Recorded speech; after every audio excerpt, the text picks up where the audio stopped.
ప్రభు నామానికి స్తోత్రములు. ప్రభునందు ప్రియ రక్షణ వార్త అనే టీవీ ఛానల్లో వాక్యం వింటున్న ప్రియ సహోదరి సహోదరులారా, మన ప్రభువును రక్షకుడైన యేసయ్య నామమున మరొకసారి ఉదయకాల సమయంలో మీకందరికీ శుభాలు తెలియజేస్తూ ఉన్నాం.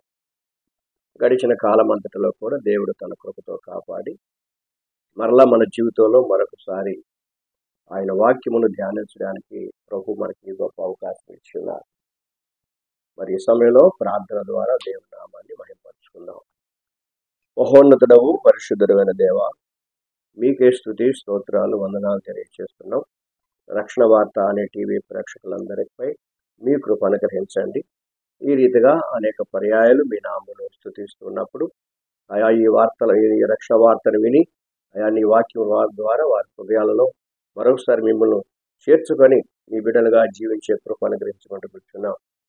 దీనికి నాయన ఈ సన్నిధిలో మేము ప్రార్థన చేసినప్పుడు మీరు ఇచ్చిన ఈ గొప్ప అవకాశాన్ని బట్టి వందనాలు ప్రభువా. వాక్యం అనేకులకు వివరించబడడానికిను నా ద్వారా అనేకులు ప్రభు నీ వాక్యం విని రక్షణ మార్గంలో నడిపించబడడానికి చూపించండి.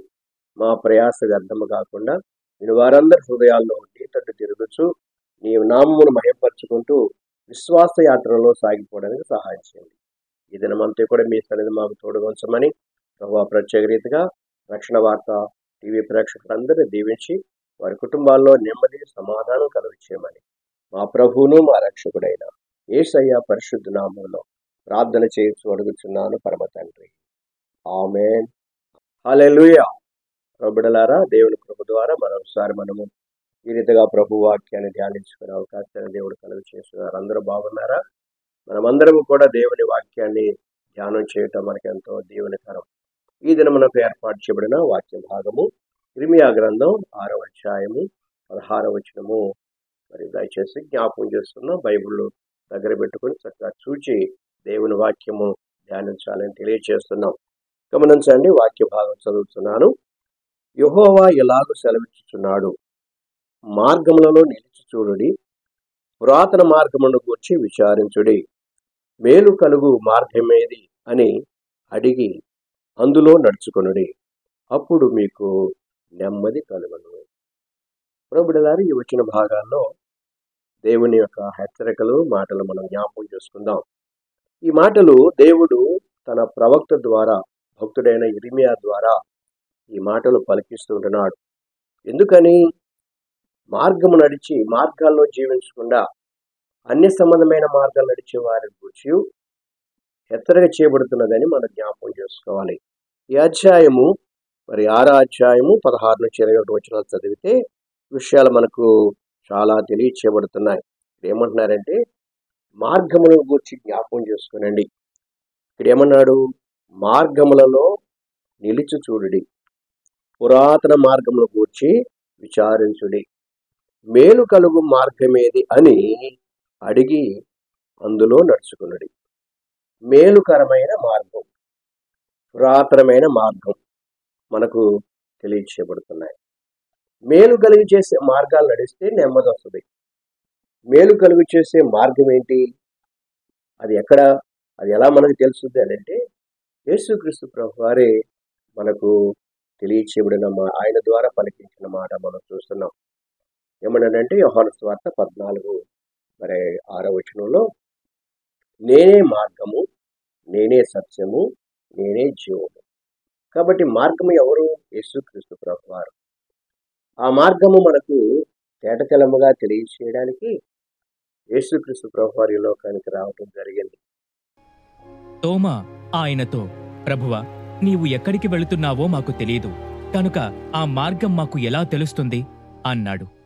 అందుకు యేసు, నేనే మార్గము, సత్యము మరియు జీవము, నా ద్వారానే తప్ప ఎవరూ తండ్రి వద్దకు రాలేరు. నేను మీకు నిజముగా తెలిస్తే మీకు నా తండ్రి కూడా తెలియను. ఇప్పటి నుండి మీకు ఆయన తెలుసు మరియు మీరు ఆయనను చూచితిరి అనెను.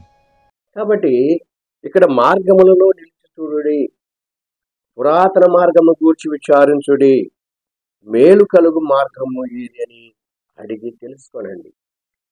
మనకి ఏదైనా ఒక దారి తెలియకపోతే మనం ఎక్కడికి వెళ్ళాలో దాని గురించి ఆలోచిస్తూ అనేక మందిని అడుగుతూ ఉంటాం. అయ్యా, ఈ దారి ఇటు వెళ్తుంది, ఈ దారిలో మేము చేరవలసిన గమ్యస్థానం చేరగలమా అని.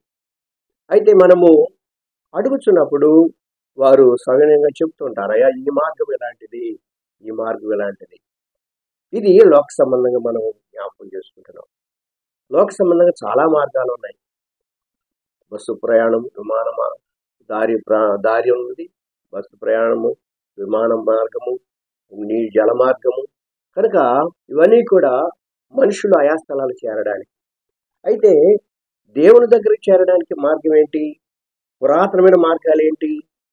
యేసుక్రీస్తు ప్రభు వారు బోధించిన మార్గం ఏంటి అనేది మనము ఆలోచన చేస్తే, జీవమునకు పోవు మార్గం, పరలోక రాజ్యాన్ని చేరే మార్గం, ప్రభుతో కూడా ఉండే మార్గం ఏది అని మనము తెలుసుకోవాలి. ప్రసంగ గ్రంథంలో అంటున్నాడు, ప్రభువులారా 10వ అధ్యాయము 15వ వచనంలో, ఊరుకు పోవు త్రోవ ఎరిగిన వారై జనులు తమ ప్రయాసం చేత ఆయాసపడుదురు. ఊరుకు పోవే త్రోవ, ఏ ఊరి నుంచి మనం వచ్చామో ఏ ఊరికి చేరాలనేది మనకు తెలియకపోతే లోకంలో ప్రయాసపడుతుంటున్నాం. జ్ఞానైన సొలొమోను మహారాజు అంటున్నాడు, ఊరికి పోవు త్రోవ. ఈ లోకం మనం యాత్రికులం, పరదేశులం. ఈ లోకం మనది కాదు. ఈ లోకంలో మన యాత్ర కొద్ది కాలమే. అందుకని మనం యాత్ర ముగించుకొని నిత్యరాజ్యానికి చేరాలి. అదే ఆ ఊరు, అదే పట్టణం, అదే దేవుడు మనకి ఇచ్చిన రాజ్యము. ఆ ఊరు త్రోవ మనకు తెలియకపోతే ఎలా చేరగలం? అందుకని ప్రభు సెలవిస్తున్నాడు, మీ ముందు 2 మార్గాలు పెడుతున్నా. చూడండి, ఇర్మియా గ్రంథం 21వ అధ్యాయము మనం గమనించినట్లయితే ప్రభువారు బోధిస్తుంటున్నారు. వాక్య భాగాన్ని ధ్యానం చేద్దాం. 8వ వచనం, ఈ ప్రజలతో ఇట్లనము, యెహోవా సెలవిచ్చినదేమనగా, జీవ మార్గమును మరణ మార్గమును నీ ఎదుట పెట్టుచున్నాను. జీవ మార్గమును మరణ మార్గము అంటే లోకంలో మానవ జీవితంలో ఎంతకాలం జీవిస్తున్నామనేది కాదు, ఏ మార్గంలో నడుస్తున్నా, ఏ మార్గంలో జీవిస్తున్నా. ప్రభువారు మనకి ఇచ్చిన గొప్ప అవకాశం అది. అది నీ ఇష్టం.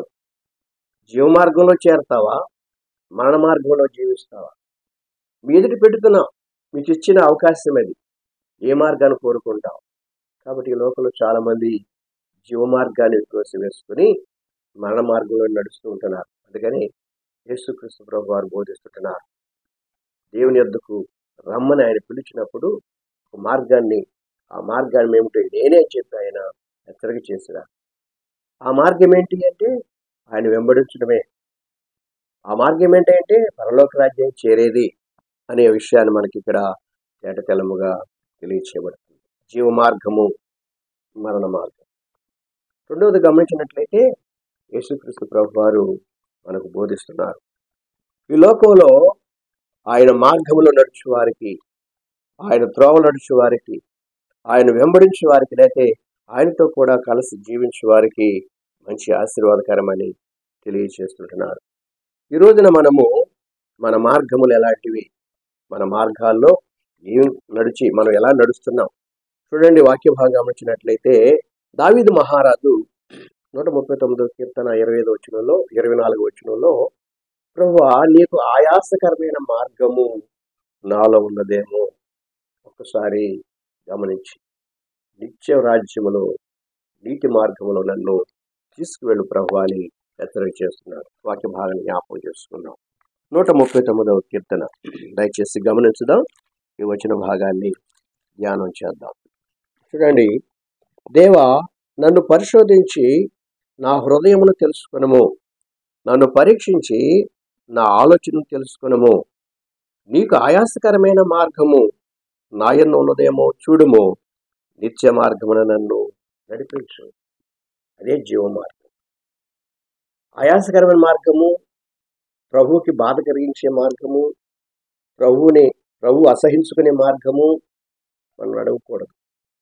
అందుకని మొదటి కీర్తన అంటున్నాడు, దుష్టుల ఆలోచన చొప్పున నడవక, పాపుల మార్గం నిలవక, అపహాసకులు కూర్చుని చోట కూర్చుండక, యెహోవా ధర్మశాస్త్రమందు ఆనందించుచు దివారాత్రము దానిని ధ్యానించువాడు ధన్యుడు. కనుక మనం నడిచే మార్గము పాపుల మార్గంగా ఉండకూడదని ప్రభు బోధిస్తున్నాడు. రెండవది, లోకంలో మరి మనుషుల యొక్క నడవడిక ఆది నుండి కూడా వారి నడవడిక చెరిపి వేసుకున్నారు. ఎందుకంటే దేవుని మార్గంలో నడవకుండా వారి ఇష్టానుసారమైన మార్గం నడుస్తున్నారు. ఆది కాండం దయచేసి మనం గమనించినట్లయితే 6వ అధ్యాయము 12వ వచనంలో ఈ వచన భాగాన్ని జ్ఞాపకం చేసుకుందాం.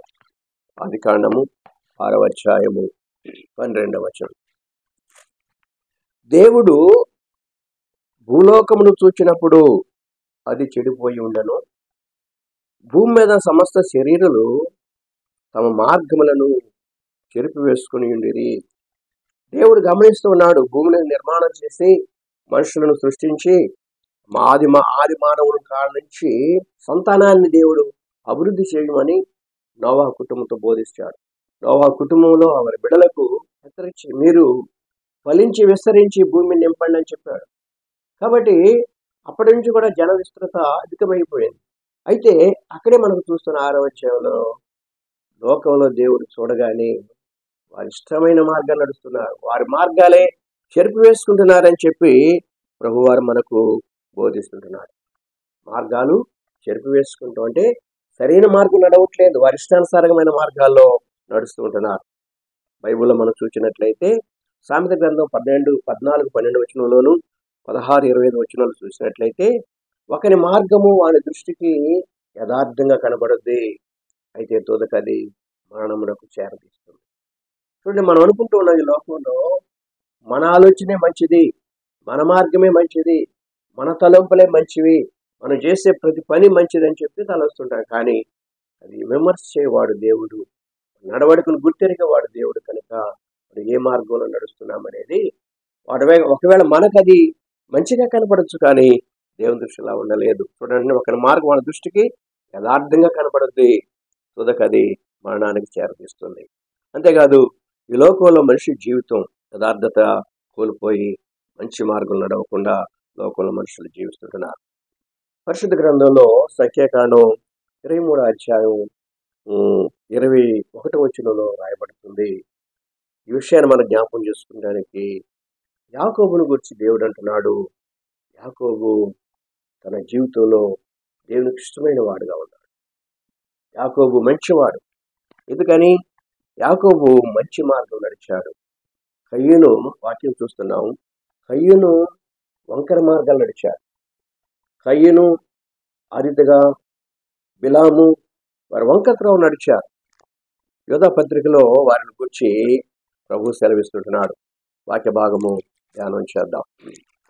చూడండి, 11వ వచనం, యోధా పత్రిక 11. అయ్యో వారికి శ్రమ, వారు కయ్యూను నడిచిన మార్గమున నడిచిరి, బహుమానం పొందవలనని బిలాము నడిచిన తప్పు త్రోవలో ఆతృతగా పరిగెత్తిరి. అయ్యో వారికి శ్రమ. ఎవరు అంటే బిలాము వలె, మరి కయ్యూను వలె వంకర మార్గాల్లో జీవించారు. వారి వంకర నడత, వారి వంకర ఆలోచనలు, వారి వంకర మనస్సు మనకు ఇక్కడ తేడతెల్లముగా తెలియచేయబడుతుంది.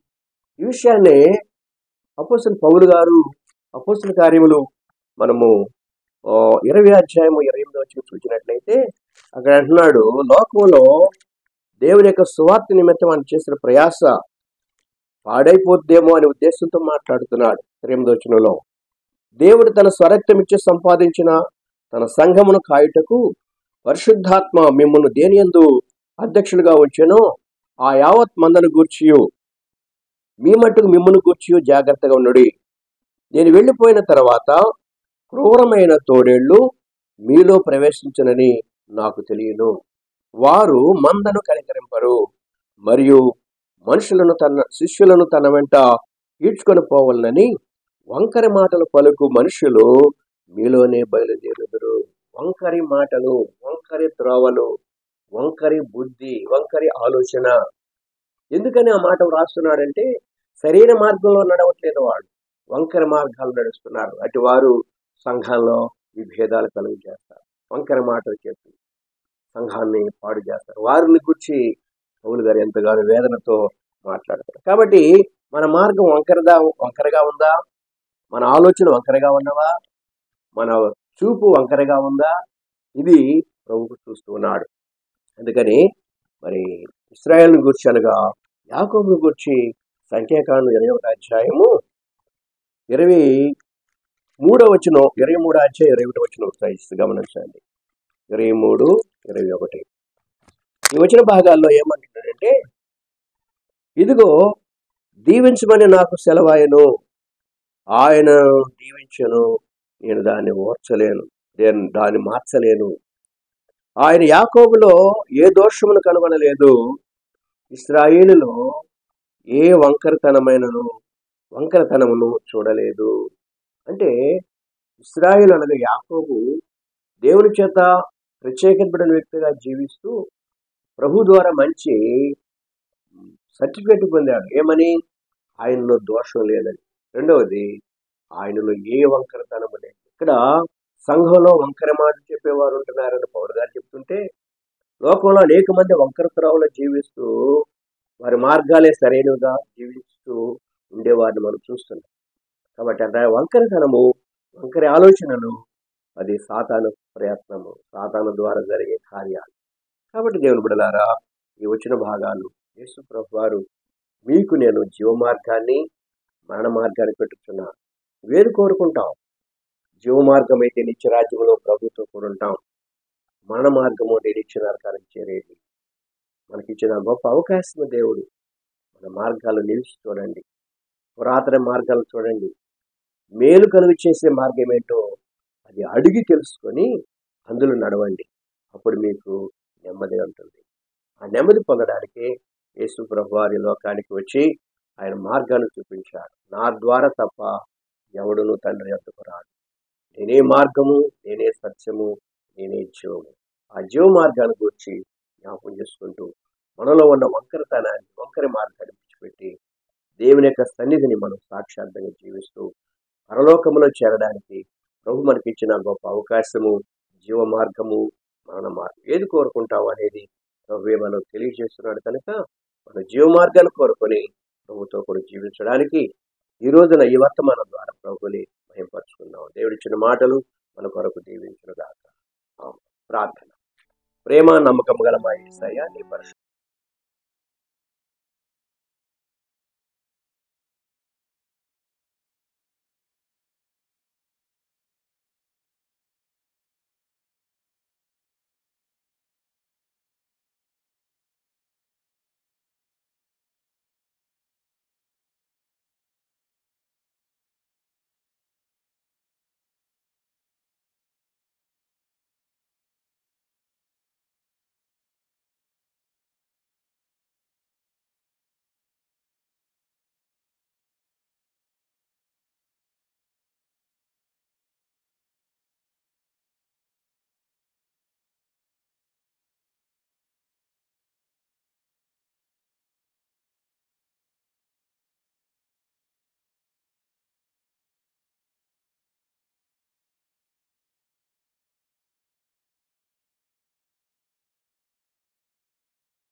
ఇవ్వబడిన నెంబరు ఫోన్ చేసి ప్రార్థనలో మరి ప్రార్థన అవసరం కోరే వారికి గొప్ప అవకాశము.